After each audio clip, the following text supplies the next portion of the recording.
Room 24 आवाज और मैं खबर इस समय की यह है कि जम्मू कश्मीर में नेशनल कॉन्फ्रेंस और कांग्रेस अलायंस की सरकार बनने जा रही है, जिसमें बहुत से निर्दलीय ने भी समर्थन दिया है। जो इंडिपेंडेंट जीते हैं उन्होंने भी सरकार को समर्थन दे दिया है। तो अब कौन कौन बनेगा उमर सरकार में मंत्री पास है, जो डिटेल हमारे पास आई है सूत्रों से, वो हम आपसे साझा करेंगे कि इस सरकार में कौन कौन मंत्री बनेगा। उमर अब्दुल्ला तो मुख्यमंत्री बनेंगे, वो तो क्लियर हो चुका है, क्योंकि पार्टी ने उनको अपना लीडर चुना है। जो लेजिस्लेटिव पार्टी थी उन्होंने लीडर चुन लिया है। कांग्रेस ने भी अपना जो 6 एमएलए है उनका लीडर चुना है।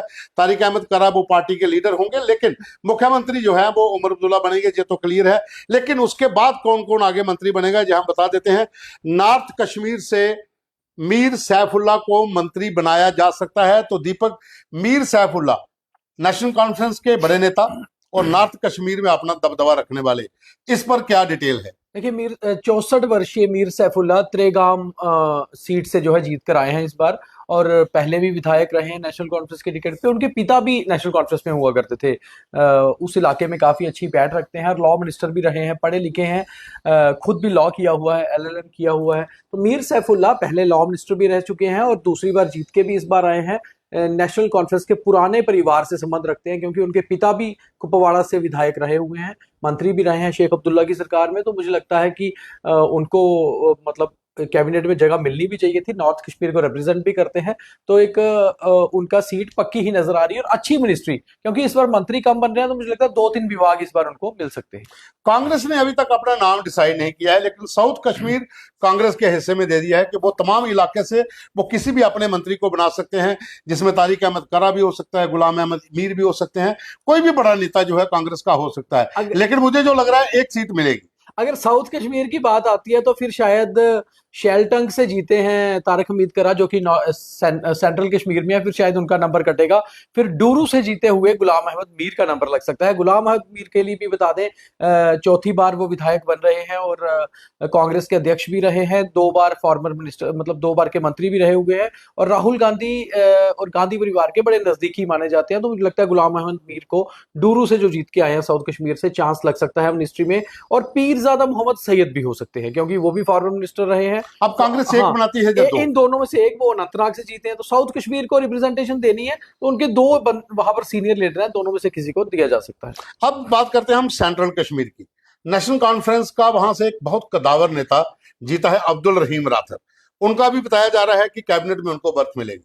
80 वर्षीय अब्दुल रहीम राठर 7वीं बार विधायक बने हैं, तो कम नहीं होता। और इससे पहले जो जम्मू कश्मीर में टर्म थी वो 6 साल की होती थी, तो पिछली बार यानी कि 36 साल वो विधायक रह चुके हैं असेंबली में। एक 5 बार जीते हैं तो 41 साल हो जाएंगे जब ये टर्म पूरे करेंगे। 80 साल उनकी आयु हो चुकी है, 1944 का उनका बर्थ है। तो इतने लंबा एक्सपीरियंस के साथ अब्दुल रहीम राठर को तो मिनिस्ट्री बनती थी, और मुझे लगता है ये उनका आखिरी चुनाव है और उनको मिनिस्ट्री देनी भी बनती है। और साथ में फाइनेंस मिनिस्टर रहे हैं 5 बार, जो इतने लंबे समय में रहे, और मुझे पूरी उम्मीद है कि फाइनेंस मिनिस्ट्री ही मिलेगी उनको। अब जम्मू कश्मीर यूटी में फाइनेंस मिनिस्ट्री अब कितनी पावरफुल होगी वो बात अलग है, पहले तो बहुत कद्दावर और पावरफुल मिनिस्टर हुआ करते थे।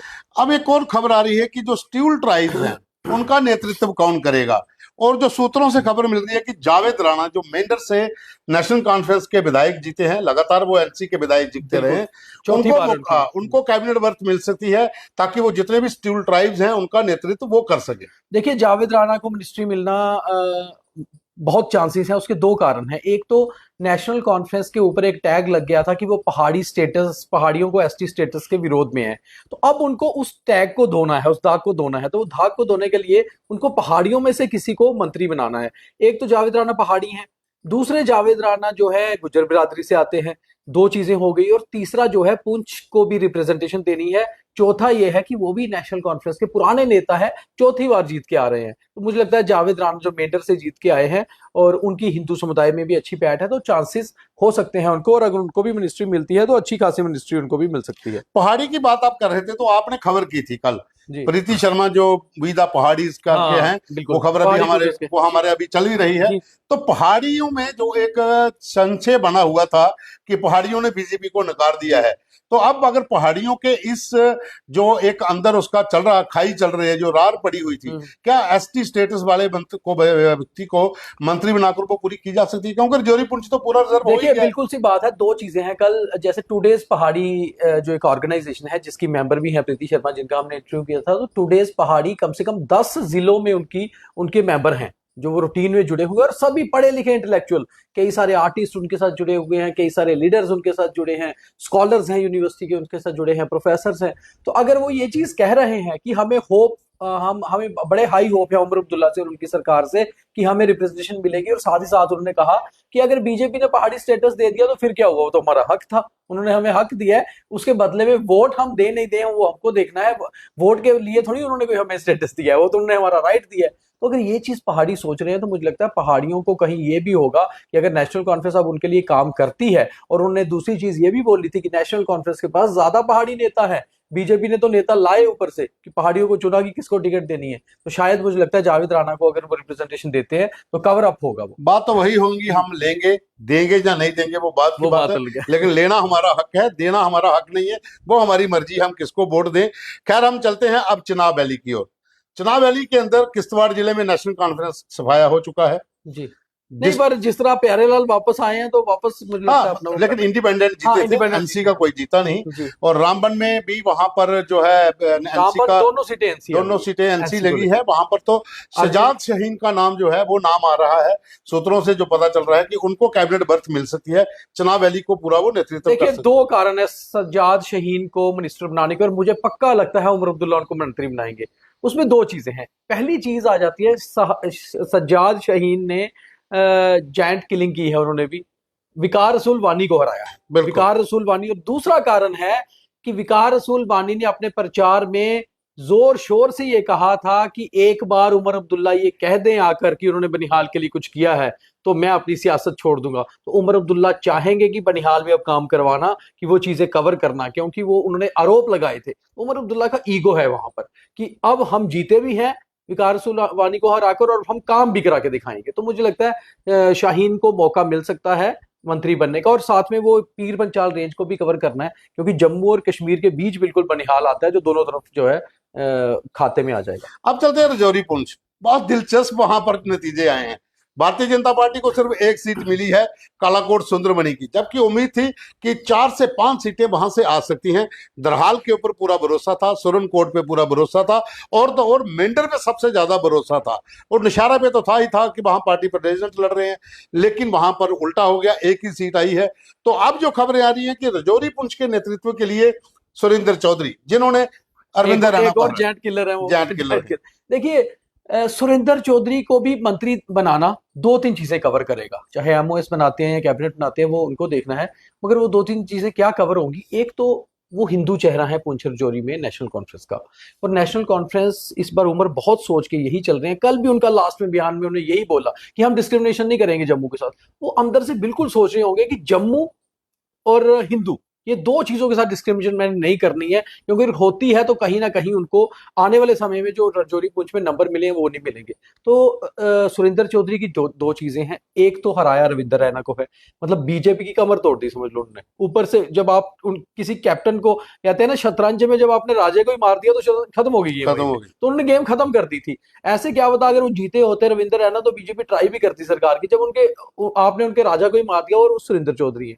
दूसरे नंबर पे बात यह है कि सुरेंद्र चौधरी नौशहरा को बिलोंग करते हैं, जहां हिंदू वोटर भी है, मुस्लिम वोटर भी है, पहाड़ी भी है। तो वही बात है कि उनको वो वाली भी कवर करनी है। तीसरी बात यह है कि वो जाट है, तो एक जाट चेहरा भी आप दे रहे हैं, हिंदू जाट चेहरा दे रहे हैं, और वो भी जम्मू से दे रहे हैं। तो 3-4 चीजें कवर होती है, तो मुझे लगता है उनका नंबर लग जाएगा वो फाइनल 9 में। अब बात करते हैं हम कठुआ और सांबा डिस्ट्रिक्ट।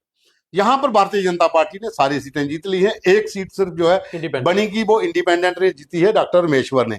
और वहां पर इतना ज्यादा दबदबा बीजेपी का है, एक व्यक्ति इंडिपेंडेंट जीता है, और जो समर्थन उमर सरकार को दिया है, मुझे लग रहा है उनको भी, रामेश्वर को भी, कठुआ और सांबा का अगर देखा जाए तो उनको वो एक कोई मंत्रालय या स्वतंत्र प्रभार कुछ मिल सकता है जी। डॉक्टर रामेश्वर के भी चांसेस बहुत ज्यादा हैं। उसके भी फिर 2-3 कारण आ जाते हैं। एक तो कठुआ ऐसा जिला है जहां 6 सीट्स हैं, और कठुआ एक बहुत बड़ा जिला है, वहां आपको एक मंत्री देना ही पड़ता है, कोई भी सरकार आती है। और इस बार क्या हुआ है कि विधायकों को सबसे बड़ा फायदा क्या है कि ऐसा हो ही नहीं सकता है कि जो जीते नहीं उसको मंत्री बना दी जाए। एमएलसीज तो है नहीं, है ही नहीं। तो बनना एमएलएस नहीं है मंत्री, तो इसलिए अगर कभी यहाँ एमएलसीज होते शायद फिर एनसी 2-3 लोगों को अपने पुराने वालों को एडजस्ट करती, अब नहीं कर सकती। डॉक्टर रामेश्वर के चांसेस बहुत ज्यादा है, सरकार को सपोर्ट लेटर दे दिया है, और उमर अब्दुल्ला ने भी कल वो 5 विधायकों वाला सपोर्ट लेटर गवर्नर को दे दिया, तो उनको मंत्री बनाया जा सकता है, बहुत चांसेस उनके भी हैं, और सांबा कठुआ जिला कवर भी हो जाएगा उनसे। अब आते हैं जो मेन है, जम्मू। जम्मू में 11 सीटें बीजेपी जीत के ले गई जी। एक सीट सतीश शर्मा ने जीती।